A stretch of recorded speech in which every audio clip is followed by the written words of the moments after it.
قل إن تخفوا ما في صدوركم أو تبدوه يعلمه الله ويعلم ما في السماوات وما في الأرض والله على كل شيء قدير يوم تجد كل نفس ما عملت من خير محضرا وما عملت من سوء تود لو أن بينها وبينه أمدا بعيدا ويحذركم الله نفسه والله رؤوف بالعباد قل إن كنتم تحبون الله فاتبعوني يحببكم الله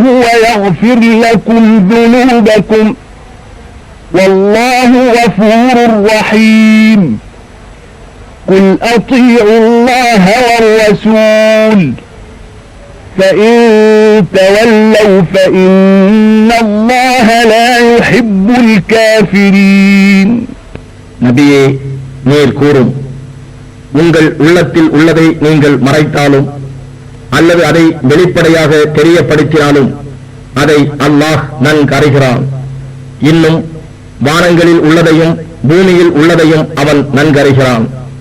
அல்லாஹ் அனைத்து பொருட்கள் மீதும் ஆற்றல் உடையவன் ஆவான்.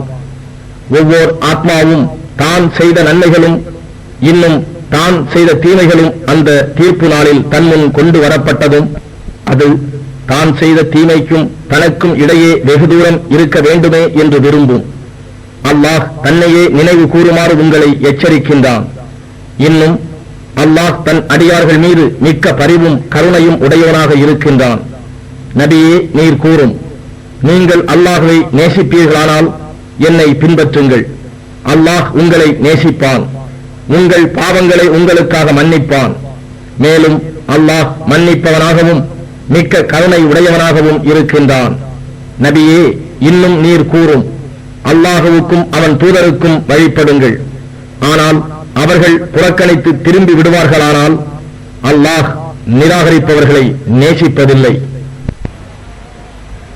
إن الله اصطفى آدم ونوحا وآل إبراهيم وآل عمران على العالمين ذرية بعضها من بعض والله سميع عليم إذ قالت امرأة عمران رب إني نذرت لك ما في بطني محررا فتقبل مني إنك أنت السميع العليم فلما وضعتها قالت رب إني وضعتها أنثى والله أعلم بما وضعت وليس الذكر كالأنثى وإني سميتها مريم وإني أعيذها بك وذريتها من الشيطان الرجيم فتقبلها ربها بقبول حسن وأنبتها نباتا حسنا وكفلها زكريا كلما دخل عليها زكريا المحراب وجد عندها رزقا قال يا مريم أنى لك هذا قالت هو من عند الله إن الله يرزق من يشاء بغير حساب ஆதமையும் நூகையும் இப்ராஹீமின் சந்ததியாரையும் இம்ரானின் சந்ததியாரையும் நிச்சயமாக அல்லாஹ் எல்லா மக்களுக்கும் மேலாக தேர்ந்தெடுத்தான். அவர்களில் ஒருவர் மற்றவரின் சந்ததியாவார். மேலும் அல்லாஹ் யாவற்றையும் செவியுறுவோராகவும் நன்கறிபவனாகவும் இருக்கின்றான். நினைவு கூறுங்கள், இம்ரானின் மனைவி, ரப்பே, என் கர்ப்பத்தில் உள்ளதை உனக்கு முற்றிலும் அர்ப்பணிக்க நான் நிச்சயமாக நேர்ந்து கொள்கிறேன். எனவே இதை என்னிடம் இருந்து நீ ஏற்றுக்கொள்வாயாக. நிச்சயமாக நீ யாவற்றையும் செவியுறுவராகவும் நன்கு அறிபவனாகவும் இருக்கின்றாய் என்று கூறியதையும், பின் தான் எதிர்பார்த்ததற்கு மாறாக அவள் ஒரு பெண் குழந்தையை பெற்றதும், ரப்பே, நான் ஒரு பெண்ணையே பெற்றிருக்கின்றேன் என கூறியதையும் நினைவு கூறுங்கள். அவள் பெற்றெடுத்ததை அல்லாஹ் நன்கறிவான். ஆண் பெண்ணை போல் அல்ல. மேலும் அந்த தாய் சொன்னாள், அவளுக்கு மரியம் என்று பெயரிட்டுள்ளேன். இன்னும் அவளையும் அவள் சந்ததியையும் விரட்டப்பட்ட ஷைத்தானின் தீங்குகளிலிருந்து காப்பாற்ற திடமாக உன்னிடம் காவல் தேடுகின்றேன். அவளுடைய இறைவன் அவள் பிரார்த்தனையை அழகிய முறையில் ஏற்றுக்கொண்டான். அக்குழந்தையை பரிசுத்தமாகவும் அழகாகவும் வளர்த்திடச் செய்தான். அதனை வளர்க்கும் பொறுப்பை ஜகரியா ஏற்றுக்கொள்ளும்படி செய்தான். ஜகரியா அவள் இருந்த உள் அறைக்குள் போகும் போதெல்லாம் அவளிடம் உணவு இருப்பதை கண்டார். மரியமே, இவ்வுணவானது உனக்கு எங்கிருந்து வந்தது என்று அவர் கேட்டார். அல்லாஹ்விடம் இருந்து. நிச்சயமாக அல்லாஹ் தான் நாடியவர்களுக்கு கணக்கின்றி உணவளிக்கின்றான் என்று அவள் பதில் கூறினாள். هنالك دعا زكريا ربه قال رب هب لي من لدنك ذرية طيبة إنك سميع الدعاء فنادته الملائكة وهو قائم يصلي في المحراب أن الله يبشرك بيحيى مصدقا بكلمة من الله وسيدا وحصورا ونبيا من الصالحين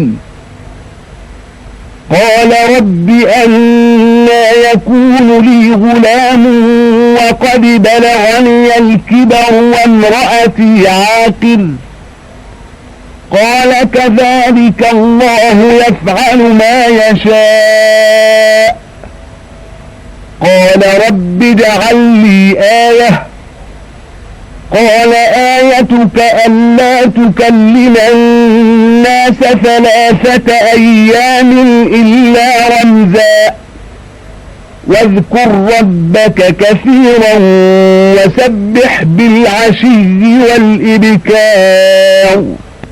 அந்த இடத்திலேயே ஜகரியா தம் ரப்பிடம் பிரார்த்தனை செய்தவராக கூறினார், இறைவனே, உன்னிடம் இருந்து எனக்காக ஒரு பரிசுத்தமான சந்ததியை கொடுத்தருள்வாயாக. நிச்சயமாக நீ பிரார்த்தனையை செவிமடுத்து அறிவுவனாக இருக்கின்றாய். அவர் தம் அறையில் நின்று தொழுது கொண்டிருந்த போது மலக்குகள் அவரை சப்தமாக அழைத்து, நிச்சயமாக அல்லாஹ் யஹ்யா எனும் பெயருள்ள மகவு குறித்து நன்மாராயம் கூறுகிறான். அவர் அல்லாஹ்விடம் இருந்து ஒரு வார்த்தையை மெய்ப்பிப்பவராகவும் கண்ணியமுடையவராகவும் ஒழுக்கநெறி பேணிய தூயவராகவும் நல்லோர்களில் இருந்தே நபியாகவும் இருப்பார். அவர் கூறினார், இறைவா, எனக்கு எப்படி மகன் ஒருவன் உண்டாக முடியும்? எனக்கு வயது அதிகமாகி முதுமை வந்துவிட்டது. என் மனைவியும் மலடாக இருக்கின்றாள். அதற்கு இறைவன், அவ்வாறே நடக்கும், அல்லாஹ் தான் நாடியதை செய்து முடிக்கின்றான் என்று கூறினான். ரப்பே, இதற்கான ஓர் அறிவுரையை எனக்கு கொடுத்தருள்வாயாக என்று ஜகரியா கேட்டார். அதற்கு இறைவன், உமக்கு அறிகுறியாவது 3 நாட்களுக்கு செய்கைகள் மூலமாக அன்றி நீர் மக்களிடம் பேச மாட்டீர். நீர் உம் ரப்பை அதிகம் அதிகம் நினைவு கூர்ந்து அவனை காலையிலும் மாலையிலும் போற்றி துதிப்பீராக என்று கூறினான். وَإِذْ قَالَتِ الْمَلَائِكَةُ يَا مَرْيَمُ إِنَّ اللَّهَ اصْطَفَاكِ وَطَهَّرَكِ وَاصْطَفَاكِ عَلَى نِسَاءِ الْعَالَمِينَ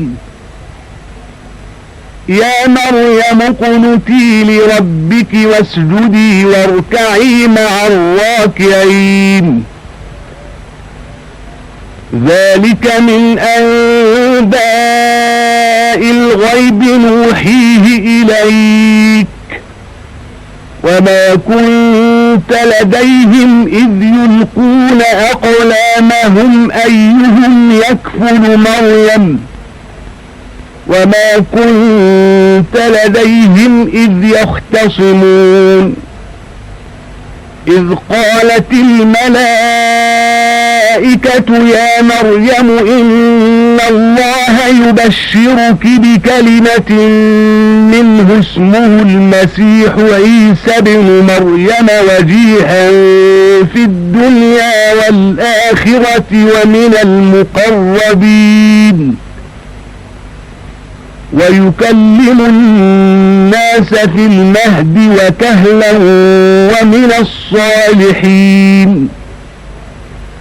قالت رب أنى يكون لي ولد ولم يمسسني بشر قال كذلك الله يخلق ما يشاء إذا قضى أمرا فإنما يقول له كن فيكون நபியே, மரியமிடத்தில் மலக்குகள், மரியமே, நிச்சயமாக அல்லாஹ் உம்மை தேர்ந்தெடுத்திருக்கின்றான், உம்மை தூய்மையாகவும் ஆக்கியிருக்கின்றான்.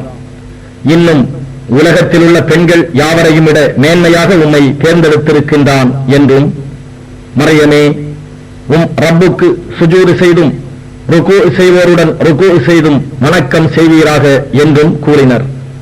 நபியே, இவையெல்லாம் மறைவானவற்றில் நின்றுமுள்ள விஷயங்களாகும். இவற்றை நாம் உமக்கு வஹீ மூலம் அறிவிக்கின்றோம். மேலும் மரியம் யார் பொறுப்பில் இருக்க வேண்டும் என்பதை பற்றி குறிபார்த்தறிய தங்கள் எழுதுகோள்களை அவர்கள் எறிந்தபோது நீர் அவர்களுடன் இருக்கவில்லை. இதை பற்றி அவர்கள் விவாதித்த போதும் நீர் அவர்களுடன் இருக்கவில்லை. மலக்குகள் கூறினார்கள், மரியமே, நிச்சயமாக அல்லாஹ் தன்னிடம் இருந்து வரும் ஒரு சொல்லை கொண்டு உமக்கு ஒரு மகள் வரவிருப்பது பற்றி நன்மாராயம் கூறுகிறான். அதன் பெயர் மசீஹ், மரியமின் மகன் ஈசா என்பதாகும். அவர் இவ்வுலகத்திலும் மறு உலகத்திலும் கண்ணியமிக்கோராகவும் இறைவனுக்கு நெருங்கி இருப்பவர்களில் ஒருவராகவும் இருப்பார்.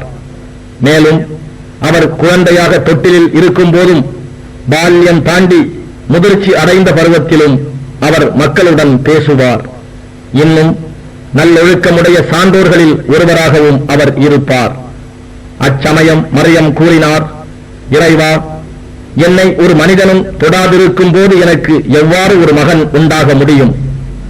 அதற்கு அவன் கூறினான், அப்படித்தான் அல்லாஹ் தான் நாடியதை படைக்கிறான்.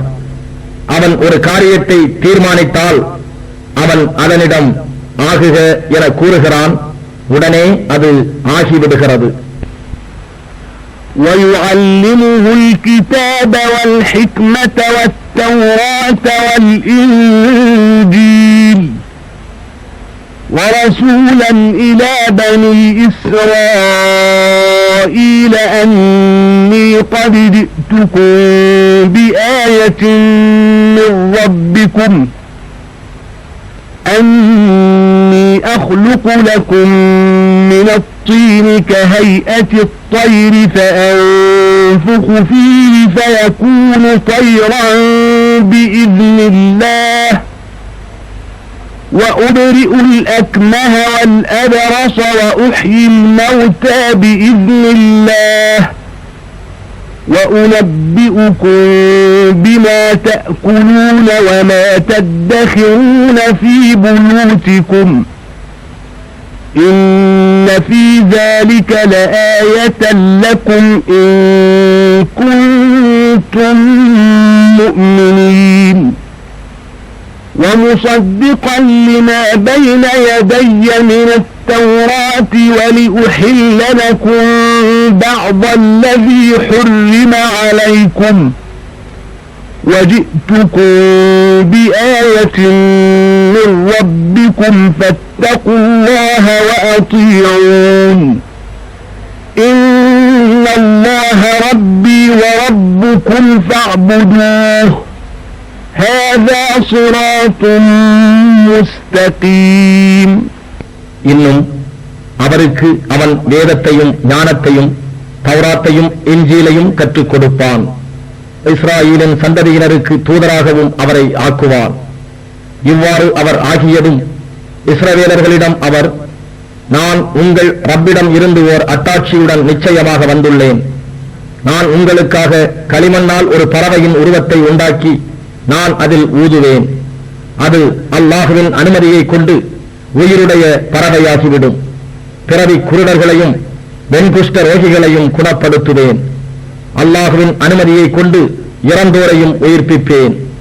நீங்கள் உண்பவற்றையும் நீங்கள் உங்கள் வீடுகளில் சேகரம் செய்து வைப்பவற்றையும் பற்றி நான் உங்களுக்கு எடுத்துக் கூறுவேன்.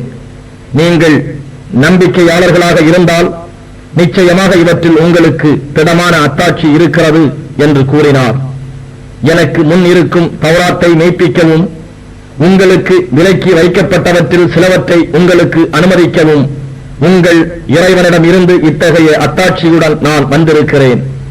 ஆகவே நீங்கள் அல்லாஹுவுக்கு அஞ்சுங்கள், என்னை பின்பற்றுங்கள். நிச்சயமாக அல்லாஹுவே என்னுடைய இறைவனும் உங்களுடைய இறைவனும் ஆவான். ஆகவே அவனையே வணங்குங்கள். இதுவே சிராத்துல் முஸ்தகீம் என்னும் நேரான வழியாகும்.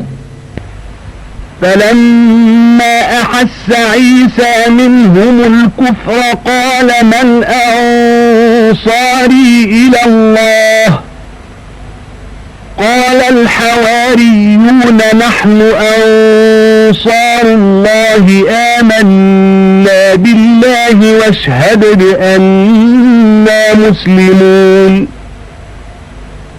ربنا آمنا بما أنزلت واتبعنا الرسول فاكتبنا مع الشاهدين ومكروا ومكر الله والله خير الماكرين إذ قال الله يا عيسى إني متوفيك ورافعك إلي ومطهرك من الذين كفروا وجاعل الذين اتبعوك فوق الذين كفروا إلى يوم القيامة ثم إلي مرجعكم فأحكم بينكم فيما كنتم فيه تختلفون فأما الذين كفروا فأعذبهم عذابا شديدا في الدنيا والآخرة وما لهم من ناصرين وأما الذين آمنوا وعملوا الصالحات فيوفيهم أجورهم والله لا يحب الظالمين. அவர்களில் குஃப்ர் இருப்பதை, அதாவது அவர்களில் ஒரு சாரார் தம்மை நிராகரிப்பதை ஈசா உணர்ந்தபோது, அல்லாஹுவின் பாதையில் எனக்கு உதவி செய்பவர்கள் யார் என்று அவர் கேட்டார். அதற்கு அவருடைய சிஷ்யர்களான ஹவாரியூன், நாங்கள் அல்லாஹுவுக்காக உங்கள் உதவியாளர்களாக இருக்கிறோம். நிச்சயமாக நாங்கள் அல்லாஹுவின் மீது ஈமான் கொண்டுள்ளோம். திடமாக நாங்கள் அவனுக்கு முற்றிலும் வழிபட்ட முஸ்லிம்களாக இருக்கின்றோம் என்று நீங்கள் சாட்சி சொல்லுங்கள் என கூறினார். எங்கள் ரப்பே, நீ அருளிய வேதத்தை நிச்சயமாக நாங்கள் நம்புகிறோம். உன்னுடைய இத்தூதரை நாங்கள் பின்பற்றுகிறோம். எனவே எங்களை சத்தியத்துக்கு சாட்சி சொல்வோருடன் சேர்த்து எழுதுவாயாக என்று சிஷ்யர்களான ஹவாரியூன் பிரார்த்தித்தனர். ஆனால் ஈசாவை நிராகரித்தோர் அவரை கொல்ல திட்டமிட்டு சதி செய்தார்கள். அல்லாஹுவும் சதி செய்தான். தவிர அல்லாஹ் சதி செய்பவர்களில் மிகச் சிறந்தவன் ஆவான். ஈசாவே, நிச்சயமாக நான் உம்மை கைப்பற்றுவேன். இன்னும் என் அளவில் உம்மை உயர்த்திக் கொள்வேன். நிராகரித்துக் கொண்டிருப்போருடைய பொய்களில் நின்றும் உம்மை தூய்மைப்படுத்துவேன். மேலும் உம்மை பின்பற்றுவோரை கியாம நாள் வரை நிராகரிப்போருக்கு மேலாகவும் வைப்பேன். பின்னர் நீங்கள் அனைவரும் என்னிடமே திரும்பி வருவீர்கள். அப்போது நீங்கள் தர்க்கம் செய்து கொண்டிருந்தது பற்றி நான் உங்களிடையே தீர்ப்பளிப்பேன் என்று அல்லாஹ் கூறியதை நபியே நினைவு கூர்வீராக. எனவே நிராகரிப்போரை இவ்வுலகிலும் மறுமையிலும் கடினமான வேதனையை கொண்டு வேதனை செய்தேன். அவர்களுக்கு உதவி செய்வோர் எவரும் இருக்க மாட்டார்கள். ஆனால் எவர் ஈமான் கொண்டு நற்கர்மங்கள் செய்கிறார்களோ அவர்களுக்கு உரிய நற்கூலிகளை அல்லாஹ் முழுமையாக கொடுப்பான்.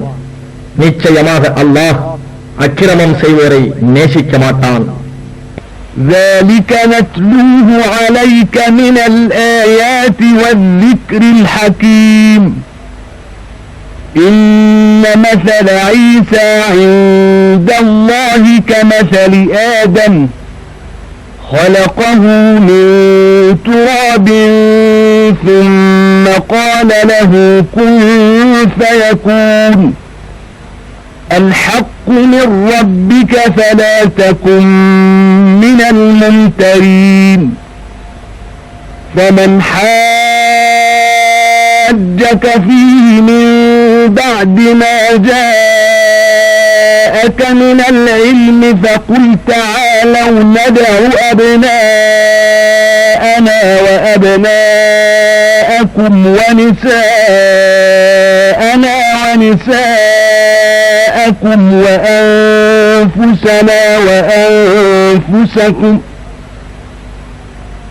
وأنفسنا وأنفسكم ثم نبتهل فنجعل لعنة الله على الكاذبين إن هذا لهو القصص الحق وما من إله إلا الله وإن الله لهو العزيز الحكيم فإن تولوا فإن الله عليم بالمفسدين. நபியே, நாம் உம்மீது ஓதி காட்டிய இவை நற்சான்றுகளை கொண்ட இறை வசனங்களாகவும் ஞானம் நிரம்பிய நற்செய்தியாகவும் இருக்கின்றன. அல்லாஹ்விடத்தில் நிச்சயமாக ஈசாவின் உதாரணம் ஆதமின் உதாரணம் போன்றதே. அவன் அவரை மண்ணிலிருந்து படைத்து பின் குன் ஆகுக என கூறினான். அவர் மனிதர் ஆகிவிட்டார். நபியே, ஈசாவை பற்றி உன் இறைவனிடம் இருந்து வந்ததே உண்மையாகும். எனவே இதை குறித்து ஐயப்படுவோரில் நீரும் ஒருவராகிவிடாதீர். நபியே, இது பற்றிய முழு விவரமும் உமக்கு வந்து சேர்ந்த பின்னரும் எவரேனும் ஒருவர் உம்மிடம் இதை குறித்து தர்க்கம் செய்தால், வாருங்கள், எங்கள் புதல்வர்களையும் உங்கள் புதல்வர்களையும், எங்கள் பெண்களையும் உங்கள் பெண்களையும், எங்களையும் உங்களையும் அழைத்து ஒன்று திரட்டி வைத்துக் கொண்டு பொய்யர்கள் மீது அல்லாஹுவின் சாபம் உண்டாகட்டும் என்று நாம் பிரார்த்திப்போம் என நீர் கூறும். நிச்சயமாக இதுதான் உண்மையான வரலாறு. அல்லாஹுவை தவிர வேறு நாயன் இல்லை. நிச்சயமாக அல்லாஹ் அவன் யாவரையும் மிகைத்தோன், மிக்க ஞானமுடையோன். இதற்கு பின்னும் அவர்கள் உம்மீது நம்பிக்கை கொள்ளாது திரும்பி விடுவார்களானால் திடமாக அல்லாஹ் இவ்வாறு குழப்பம் செய்வோரை நன்கறிந்தவனாகவே இருக்கின்றான். قل يا أهل الكتاب تعالوا إلى كلمة سواء بيننا وبينكم ألا نعبد إلا الله ولا نشرك به شيئا ألا نعبد إلا الله ولا نشرك به شيئا ولا يتخذ بعضنا بعضا أربابا من دون الله فإن تولوا فقولوا اشهدوا بأننا مسلمون يا أهل الكتاب لم تحاجون في إبراهيم وما أنزلت التوراة والإنجيل إلا من بعده أفلا تعقلون ها أنتم هؤلاء حاججتم فيما لكم به علم فلم تحاجون فيما ليس لكم به علم والله يعلم وأنتم لا تعلمون ما كان إبراهيم يهوديا ولا نصرانيا ولكن كان حنيفا مسلما وما كان من المشركين إن أولى الناس بإبراهيم للذين اتبعوه وهذا النبي والذين آمنوا والله ولي المؤمنين. நபியே, அவர்களிடம் வேதத்தை உடையோரே, நமக்கும் உங்களுக்கும் இடையே இசைவான ஒரு பொது விஷயத்தின் பக்கம் வாருங்கள். அதாவது, நாம் அல்லாஹ்வை தவிர வேறெவரையும் வணங்க மாட்டோம், அவனுக்கு எவரையும் இணை வைக்க மாட்டோம், அல்லாஹ்வை விட்டு நம்மில் சிலரை கடவுளர்களாக எடுத்துக்கொள்ள மாட்டோம் என கூறும். மூமீன்களே, இதன் பிறகும் அவர்கள் புறக்கணித்து திரும்பிவிட்டால் நிச்சயமாக நாங்கள் முஸ்லிம்கள் என்பதற்கு நீங்கள் சாட்சியாக இருங்கள் என்று நீங்கள் கூறிவிடுங்கள். வேதத்தை உடையோரே, இப்ராஹீமை பற்றி அவர் யூதரா கிறிஸ்தவரா என்று வீணாக ஏன் தர்க்கித்துக் கொண்டிருக்கிறீர்கள்? அவருக்கு பின்னரே அன்றி தௌராத்தும் இன்ஜீலும் இறக்கப்படவில்லையே? இதை கூட நீங்கள் விளங்கிக் கொள்ளவில்லையா? உங்களுக்கு சிறிது ஞானம் இருந்த விஷயங்களில் இதுவரை நீங்கள் தர்க்கம் செய்து கொண்டிருந்தீர்கள். அப்படி இருக்க உங்களுக்கு சிறிது கூட ஞானம் இல்லாத விஷயங்களில் ஏன் விவாதம் செய்ய முற்படுகிறீர்கள்? அல்லாஹ்தான் யாவற்றையும் நன்கு அறிவான், நீங்கள் அறிய மாட்டீர்கள். இப்ராஹீம் யூதராகவோ அல்லது கிறிஸ்தவராகவோ இருக்கவில்லை. ஆனால் அவர் அல்லாஹ்விடம் முற்றிலும் சரணடைந்த நேர்மையான முஸ்லிமாக இருந்தார். அவர் இணை வைப்பவர்களில் ஒருவராக இருக்கவில்லை. நிச்சயமாக மனிதர்களில் இப்ராஹீமுக்கு மிகவும் நெருங்கியவர்கள், அவருடைய காலத்தில் அவரை பின்பற்றியோரும் இந்த நபியும் அல்லாஹ்வின் மீதும் இந்த நபியின் மீதும் நம்பிக்கை கொண்டோருமே ஆவார். மேலும் அல்லாஹ் நம்பிக்கையாளர்களின் பாதுகாவலனாக இருக்கின்றான். طائفة من أهل الكتاب لو يضلونكم وما يضلون إلا أنفسهم وما يشعرون يا أهل الكتاب لم تكفرون بآيات الله وأنتم تشهدون يا أهل الكتاب لم تلبسون الحق بالباطل وتكتمون الحق وأنتم تعلمون وقالت طائفة من أهل الكتاب آمنوا بالذي أنزل على الذين آمنوا وجه النهار واكفروا آخره لعلهم يرجعون ولا تؤمنوا إلا لمن تبع دينكم قل إن الهدى هدى الله أن يؤتى أحد مثل ما أوتيتم أو يحاجوكم عند ربكم قل إن الفضل بيد الله يؤتيه من يشاء والله واسع عليم يختص برحمته من يشاء والله ذو الفضل العظيم. வேதத்தை உடையோரில் ஒரு சாரார் உங்களை வழிகெடுக்க விரும்புகிறார்கள். ஆனால் அவர்கள் தங்களையே அன்றி உங்களை வழிகெடுக்க முடியாது. எனினும் இதை அவர்கள் உணர்கிறார்கள் இல்லை. வேதத்தை உடையோரே, அல்லாஹுவின் பல சான்றுகளை கொண்ட இறை வசனங்கள் உண்மை என கண்டதன் பின்னரும் நீங்கள் ஏன் அவற்றை நிராகரிக்கின்றீர்கள்? வேதத்தை உடையோரே, நீங்கள் ஏன் உண்மைக்கு பொய்யுடை அணிவிக்கிறீர்கள்? உண்மையை பொய்யை கொண்டு ஏன் குழப்புகிறீர்கள்?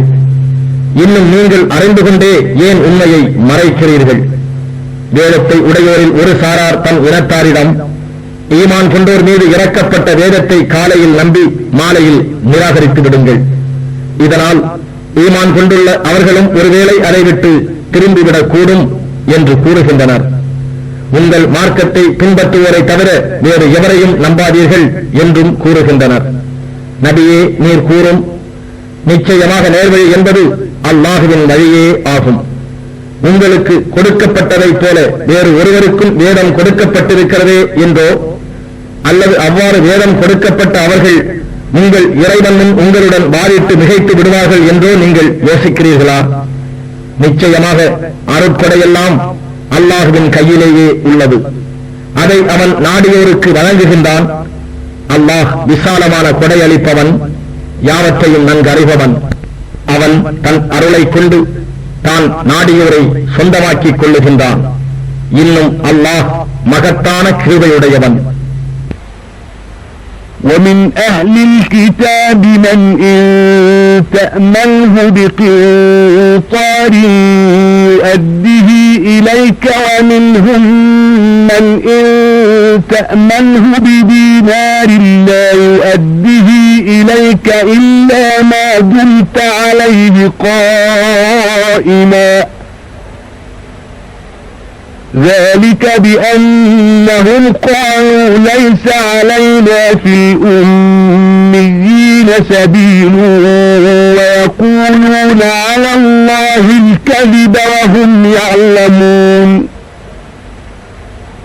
بلى من أوفى بعهده واتقى فإن الله يحب المتقين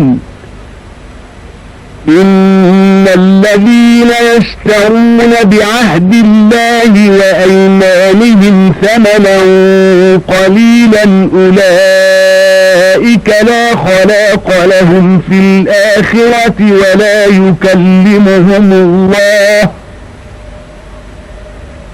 أولئك لا خلاق لهم في الآخرة ولا يكلمهم الله ولا ينظر إليهم يوم القيامة ولا يزكيهم ولهم عذاب أليم.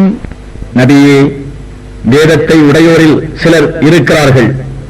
அவர்களிடம் நீர் ஒரு பொற்குவியலை ஒப்படைத்தாலும் அவர்கள் அதை ஒரு குறைவும் இல்லாமல் கேட்கும் போது அப்படியே திருப்பி கொடுத்து விடுவார்கள்.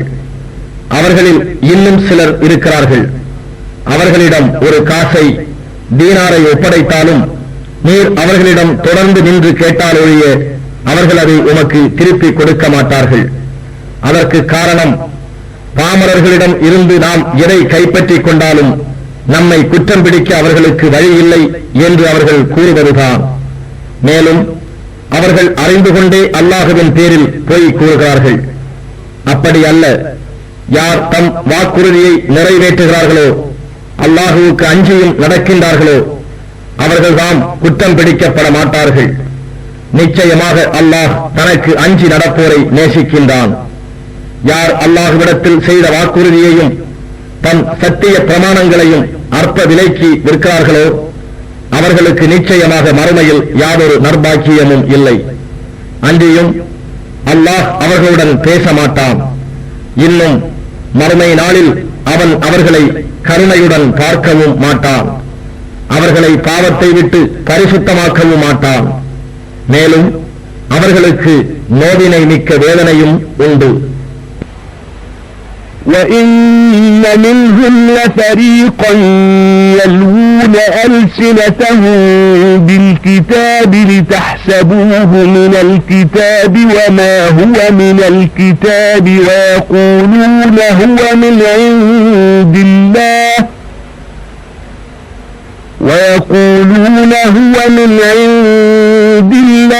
وَمَا هُوَ مِنْ عِندِ اللَّهِ وَيَقُولُونَ عَلَى اللَّهِ الْكَذِبَ وَهُمْ يَعْلَمُونَ مَا كَانَ لِبَشَرٍ أَن يُؤْتِيَهُ اللَّهُ الْكِتَابَ وَالْحُكْمَ وَالنُّبُوَّةَ ثُمَّ يَقُولَ لِلنَّاسِ كُونُوا عِبَادًا لِّي مِن دُونِ اللَّهِ وَلَكِن كُونُوا رَبَّانِيِّينَ كونوا ربانيين بما كنتم تعلمون الكتاب وبما كنتم تدرسون ولا يأمركم أن تتخذوا الملائكة والنبيين أربابا أيأمركم بالكفر بعد إذ أنتم مسلمون. நிச்சயமாக அவர்களில் ஒரு பிரிவார் இருக்கின்றார்கள். அவர்கள் வேதத்தை ஓதும்போது தங்கள் நாவுகளை சாய்த்து ஓதுகிறார்கள். அதனால் உண்டாகும் மாற்றங்களையும் வேதத்தின் ஒரு பகுதிதான் என்று நீங்கள் எண்ணிக்கொள்வதற்காக. ஆனால் அது வேதத்தில் உள்ளதல்ல, அது அல்லாஹ்விடம் இருந்து வந்தது என்றும் அவர்கள் கூறுகிறார்கள். ஆனால் அது அல்லாஹ்விடம் இருந்து வந்ததும் அல்ல. இன்னும் அறிந்து கொண்டே அவர்கள் அல்லாஹ்வின் மீது பொய் கூறுகின்றார்கள். ஒரு மனிதருக்கு அல்லாஹ் வேதத்தையும் ஞானத்தையும் நபி பட்டத்தையும் கொடுக்க பின்னர் அவர் அல்லாஹ்வை விட்டு எனக்கு வணக்கம் செலுத்தும் அடியார்களாகி விடுங்கள் என்று பிற மனிதர்களிடம் கூற இயலாது. ஆனால் அவர் பிற மனிதரிடம் நீங்கள் வேதத்தை கற்றுக் கொடுத்துக் கொண்டும் அவ்வேதத்தை நீங்கள் ஓடிக்கொண்டும் இருப்பதனால் ரப்பானி இறைவனை வணங்கி அவனையே சார்ந்திருப்பவர்களாகி விடுங்கள் என்றுதான் சொல்லுவார். மேலும் அவர் மலக்குகளையும் நபிமார்களையும் வணக்கத்திற்கு உரிய இரட்சகர்களாக ரப்புகளாக எடுத்துக் கொள்ளுங்கள் என்றும் உங்களுக்கு கட்டளையிட மாட்டார். நீங்கள் முஸ்லிம்களாக அல்லாஹ்விடமே முற்றிலும் சரணடைந்தவர்கள் ஆகிவிட்ட பின்னர் நீங்கள் அவனை நிராகரிப்போராகி விடுங்கள் என்று அவர் உங்களுக்கு கட்டளையிடுவாரா? وَإِذْ أَخَذَ اللَّهُ مِيثَاقَ النَّبِيِّينَ لَمَا آتَيْتُكُم مِّن كِتَابٍ وَحِكْمَةٍ ثُمَّ جَاءَكُمْ رَسُولٌ مُصَدِّقٌ لِّمَا مَعَكُمْ لَتُؤْمِنُنَّ بِهِ وَلَتَنصُرُنَّهُ قَالَ أَأَقْرَرْتُمْ وَأَخَذْتُمْ عَلَى ذَلِكُمْ إِصْرِي قَالُوا أَقْرَرْنَا قَالَ فَاشْهَدُوا وَأَنَا مَعَكُمْ مِنَ الشَّاهِدِينَ فَمَنْ تَوَلَّى بَعْدَ ذَلِكَ فَأُولَئِكَ هُمُ الْفَاسِقُونَ أَفَغَيْرَ دِينِ اللَّهِ يَبْغُونَ وَلَهُ أَسْلَمَ مَنْ فِي السَّمَاوَاتِ وَالْأَرْضِ طَوْعًا وَكَرْهًا وَإِلَيْهِ يُرْجَعُونَ قُلْ آمَنَّا بِاللَّهِ وَمَا أُنْزِلَ عَلَيْنَا وَمَا أُنْزِلَ عَلَى إِبْرَاهِيمَ وَإِسْمَاعِيلَ وَإِسْحَاقَ وَيَعْقُوبَ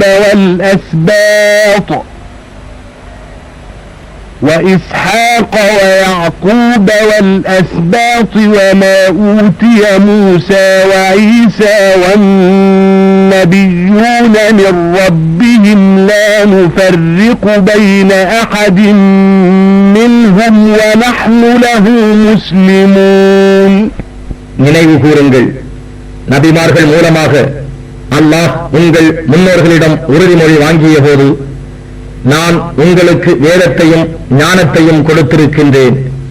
பின்னர் உங்களிடம் இருப்பதை மெய்ப்பிக்கும் இறை தூதர் வருவார்.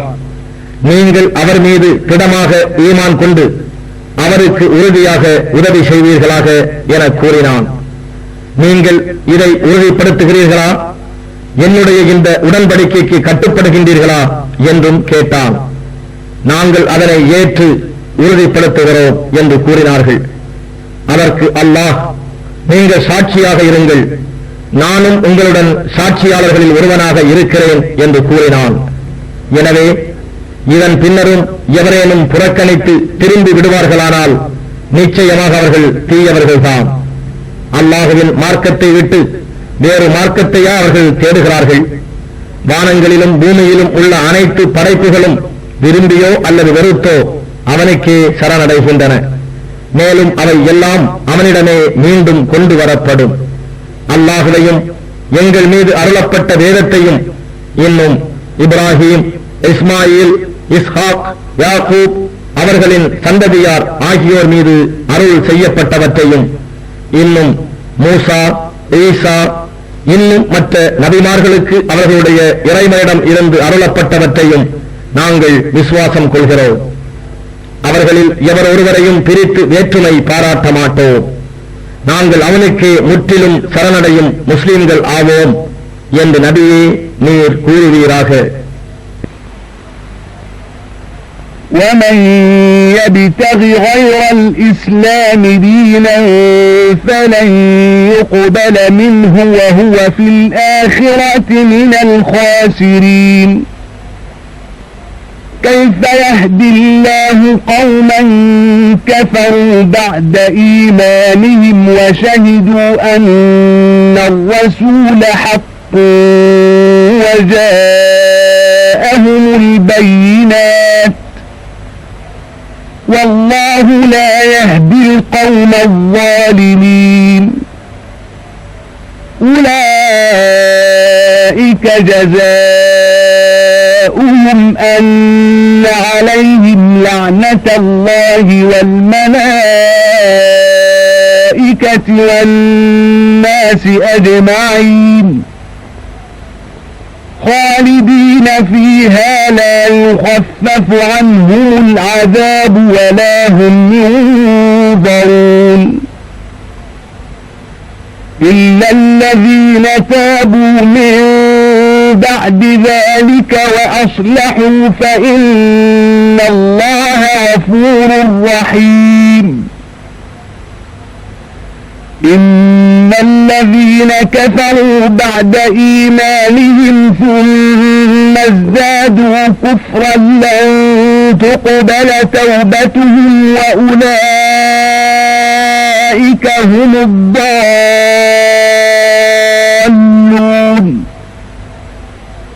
إن الذين كفروا وماتوا وهم كفار فلن يقبل من أحدهم ملء الأرض ذهبا ولو افتدى به أولئك لهم عذاب أليم وما لهم من ناصرين.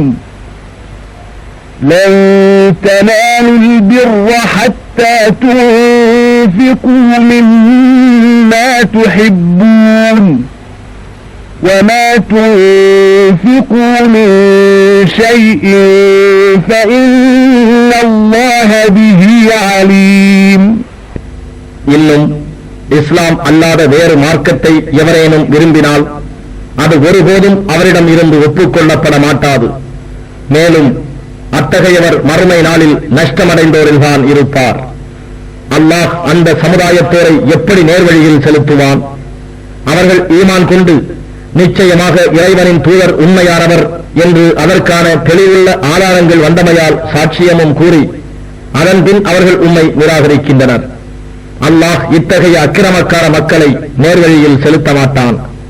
இத்தகையோருக்கு உரிய பிரதிபலன் யாதெனில், நிச்சயமாக இவர்கள் மீது அல்லாஹுவின் சாபமும் மலக்குகளின் சாபமும் மக்கள் அனைவரின் சாபமும் சார்ந்ததே ஆகும்.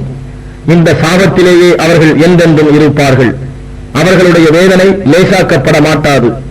அவர்களுக்கு வேதனை தாமதப்படுத்தப்படவும் மாட்டாது. எனினும் இதன் பிறகு இவர்களில் எவரேனும் தம் பாவங்களை உணர்ந்து மன்னிப்பு கோரி தங்களை சீர்திருத்திக் கொள்வார்களானால் மன்னிப்பு கிடைக்கக்கூடும். நிச்சயமாக அல்லாஹ் மிகவும் மன்னிப்போனாகவும் அளப்பரும் கருணை உள்ளவனாகவும் இருக்கின்றான். ஆனால் எவர் ஈமான் கொண்டபின் நிராகரித்து மேலும் அந்த நிராகரிப்பை அதிகமாக்கிக் கொண்டார்களோ நிச்சயமாக அவர்களுடைய தௌபா மன்னிப்பு கோரல் ஒப்புக்கொள்ளப்பட மாட்டாது. அவர்கள்தாம் முற்றிலும் வழிகெட்டவர்கள். எவர்கள் நிராகரிக்கும் நிலையிலேயே இறந்தும் விட்டார்களோ அவர்களில் எவனிடமேனும் பூமியிலுள்ள தங்கம் முழுவதும் இருந்து அதனை அவன் தன் மீட்சிக்கு ஈடாக கொடுத்த போதிலும் அது ஒப்புக்கொள்ளப்பட மாட்டாது. அத்தகையோருக்கு நோடினை மிக்க வேதனை உண்டு. இன்னும் அவர்களுக்கு உதவி செய்வோர் எவரும் இருக்க மாட்டார்கள். நீங்கள் நேசிக்கும் பொருள்களில் இருந்து தானம் செய்யாத வரை நீங்கள் நன்மை அடைய மாட்டீர்கள். எந்த பொருளை நீங்கள் தானத்தில் செலவு செய்தாலும் நிச்சயமாக அல்லாஹ் அதை நன்கறிந்தவனாக இருக்கின்றான்.